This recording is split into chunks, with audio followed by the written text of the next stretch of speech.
ಸಿಂಹರಾಶಿ ವಾಹನ ಅಪಘಾತವಾಗ್ತಕ್ಕಂತಹ ಸಾಧ್ಯತೆ. ಸ್ವಲ್ಪ ಎಚ್ಚರಿಕೆಯನ್ನು ವಹಿಸಿ.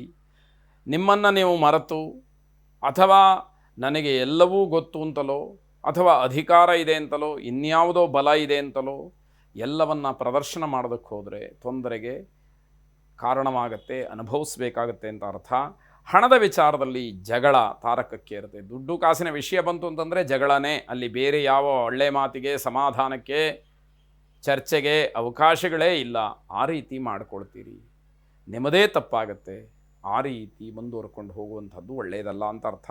ಗುತ್ತಿಗೆಯ ಆಧಾರದ ಮೇಲೆ ಕೆಲಸ ಮಾಡ್ತಕ್ಕಂಥವ್ರಿಗೆ ಅವಕಾಶ ಕೈತಪ್ಪಿ ಹೋಗುತ್ತೆ.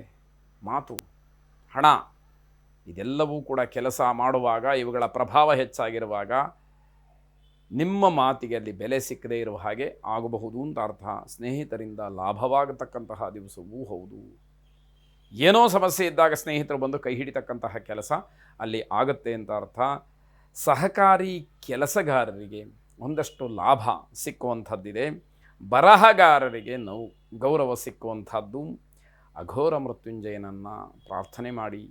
ಅಘೋರಾಯ ನಮಸ್ತುಭ್ಯಂ, ಘೋರಾಘೋರ ಭಯಂಕರ ಘೋರ ಮೃತ್ಯು ವಿನಾಶಾಯ ಅಘೋರಾಯ ನಮೋ ನಮಃ ಎಂಬತಕ್ಕಂತಹ ಪ್ರಾರ್ಥನೆಯಿಂದ ವಾಹನ ಅಪಘಾತವಾಗ್ತಕ್ಕಂತಹ ಸೂಚನೆ ಏನಿದೆ ಅದು ನಾಶವಾಗಲಿ.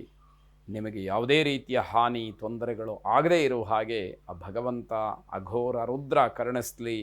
ಶುಭವಾಗಲಿ. ಕನ್ಯಾ ರಾಶಿ, ವಿದ್ಯಾಕ್ಷೇತ್ರದಲ್ಲಿ ವಿದ್ಯಾ ವಿಚಾರದಲ್ಲಿ ಹಿನ್ನಡೆಯಾಗತ್ತೇನೋ ಅನ್ನುವಂತಹ ಒಂದು ಭಯ ನಿಮ್ಮನ್ನು ಬಹಳ ಕುಗ್ಗಿಸಿ ಬಿಡುವಂಥದ್ದು. ಉದ್ಯೋಗದಲ್ಲಿ ಅವಕಾಶಗಳು ಸರಿಯಾಗಿ ಸಿಕ್ಕದಲೇ ಅಸಮಾಧಾನವಾಗ್ತಕ್ಕಂತಹ ಸಾಧ್ಯತೆ.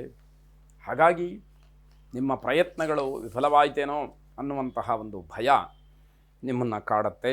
ಮನೆಯಲ್ಲಿ ಸಣ್ಣ ಪುಟ್ಟ ಜಗಳ, ಕಿರಿಕಿರಿ ಇದು ತಪ್ಪಿದ್ದಲ್ಲ. ಎಲ್ಲವುದಕ್ಕೂ ಕೂಡ ನಿಮ್ಮನ್ನೇ ನಿಷ್ಠೂರ ಮಾಡ್ತಕ್ಕಂತಹ ಒಂದು ಪರಿಸ್ಥಿತಿಯನ್ನು ನೀವೇ ತಂದುಕೊಂಡಿರ್ತೀರಿ ಅನ್ನುವಂಥದ್ದು ಗೊತ್ತಾಗುತ್ತೆ. ಪ್ರಭಾವಿ ವ್ಯಕ್ತಿಯ ಸಹಾಯ ಇದೆ, ಆದರೆ ಏನೂ ಪ್ರಯೋಜನ ಆಗೋದಿಲ್ಲ. ಏನು ಉಪಯೋಗ, ಏನು ಅನುಕೂಲ ಇಲ್ಲದೆ ಇರತಕ್ಕಂಥದ್ದು. ಮಾನಸಿಕವಾದಂತಹ ಗೊಂದಲ ನಿವಾರಣೆ ತುಂಬ ಅಗತ್ಯವಾಗಿರುತ್ತೆ. ಮನಸ್ಸಿನಲ್ಲಿರತಕ್ಕಂತಹ ಗೊಂದಲಗಳನ್ನು ಮೊದಲು ನಿವಾರಣೆ ಮಾಡಿಕೊಳ್ಳಿ, ಆಮೇಲೆ ಬೇರೆ ಚಿಂತನೆಗಳು ಬರಲಿ ಅನ್ನುವಂಥದ್ದು. ಆತ್ಮೀಯರು ದೂರವಾಗ್ತಾರೆ. ಕಾರಣ ನಿಮ್ಮ ನಡವಳಿಕೆ, ಮಾತು, ಕೋಪ, ಚುಚ್ಚಿ ಮಾತಾಡ್ತಕ್ಕಂಥದ್ದು, ಬೇರೆಯವರಿಗೆ ಆಘಾತವಾಗುವ ರೀತಿಯಲ್ಲಿ ನಡ್ಕೊಳ್ತಕ್ಕಂಥದ್ದು ಇವೆಲ್ಲವೂ ಕೂಡ ಅಲ್ಲಿ ಸೇರಿರುತ್ತೆ. ಲಲಿತಾ ಪರಮೇಶ್ವರಿಯನ್ನು ವಿಶೇಷವಾಗಿ ಪ್ರಾರ್ಥನೆ ಮಾಡಿ. ಶುಭವಾಗಿ. ತುಲಾರಾಶಿ, ಆದಾಯದಲ್ಲಿ ಸಣ್ಣ ಪುಟ್ಟ ಏರುಪೇರು ಆಗಬಹುದು. ಆದರೆ ಅದೇನು ಶಾಶ್ವತ ಅಂತ ಹೇಳಿ ಅಂದ್ಕೊಳ್ಬೇಕಾಗಿದ್ದಿಲ್ಲ. ಇವತ್ತಿನ ಮಟ್ಟಿಗೆ ಬುದ್ಧಿವಂತಿಕೆಯಿಂದ ಅದನ್ನು ಸರಿದೂಗಿಸ್ತಕ್ಕಂತಹ ಕೆಲಸವನ್ನು ಮಾಡಿ ಸಮಾಧಾನ ಸಿಕ್ಕತ್ತೆ.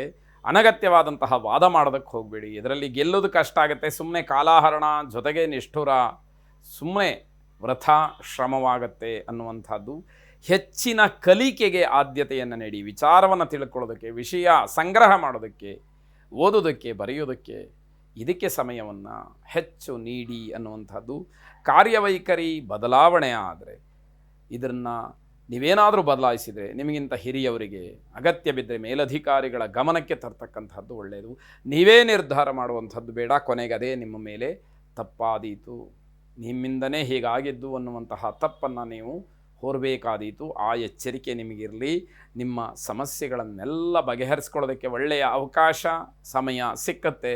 ಅದನ್ನು ಸರಿಯಾದಂತಹ ರೀತಿಯಲ್ಲಿ ನೀವು ಮಾಡಿಕೊಳ್ಳಿ ಅಂತ ಅರ್ಥ. ಬಡ್ಡಿ ವ್ಯವಹಾರದಲ್ಲಿ ಲಾಭ ಇದೆ.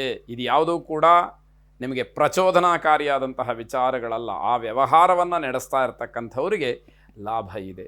ಬಡ್ಡಿ ವ್ಯವಹಾರದಲ್ಲಿ ಲಾಭ ಇದೆ ಅಂತ ಹೇಳಿದ ತಕ್ಷಣ ನಾನು ಬಡ್ಡಿ ವ್ಯವಹಾರವನ್ನು ಮಾಡ್ತೀನಿ ಅಂತ ಹೇಳಿ ಮುಂದಾಗುವಂಥದ್ದು ವಿಚಿತ್ರ ಅಂತ ಅನಿಸುತ್ತೆ.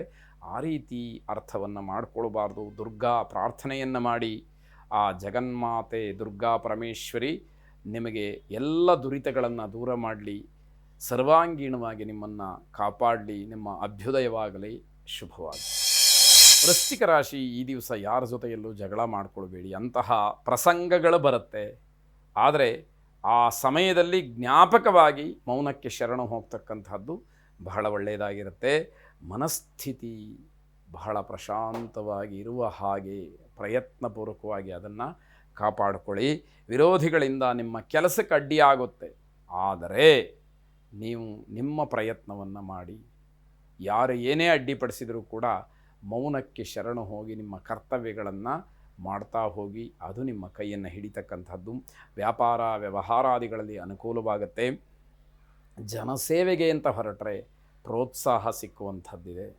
ಹಾಗಾಗಿ ಸಮಾಜಕ್ಕೆ ಒಳ್ಳೆಯದಾಗುತ್ತೆ ಅನ್ನೋದಾದರೆ, ಸಮಾಜಕ್ಕೆ ಒಳ್ಳೆಯ ಸಂದೇಶ ಹೋಗುತ್ತೆ ಅನ್ನೋದಾದರೆ ಖಂಡಿತವಾಗಿ ಆ ಪ್ರಯತ್ನಗಳನ್ನು ಮಾಡಿ.